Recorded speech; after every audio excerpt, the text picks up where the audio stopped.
আমি বিশেষ করে জোর দিয়ে বলতে চাই, দুর্নীতি রাষ্ট্রের সবচেয়ে বড় শত্রু।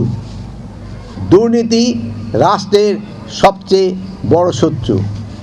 দুর্নীতি রাষ্ট্রের সবচেয়ে বড় শত্রু।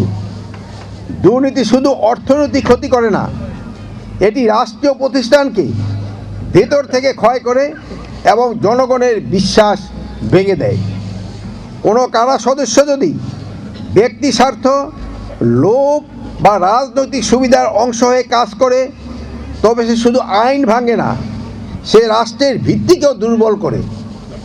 কারার কোনো সদস্য কোনো স্বার্থান্বেষী গোষ্ঠীর রক্ষক নয়, এটা রাষ্ট্রের নিরীহ জনগণের টাকায় বেতনভুক্ত সরকারি কর্মচারী।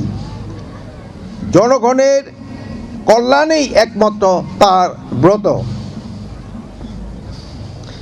আপনারা কারো বেতনভুক্ত কর্মচারী নয়, আপনারা শুধু সরকারের কর্মচারী এবং জনকল্যাণই হবে আপনাদের একমাত্র ব্রত। সর্বশেষ ৬৩তম ব্যাচ মহিলা কারারক্ষী বুনিয়াদী প্রশিক্ষণ কোর্স সম্পন্নকারী সকলের ভবিষ্যৎ জীবনের সাফল্য সুন্দর হোক, এই প্রত্যাশা করছি।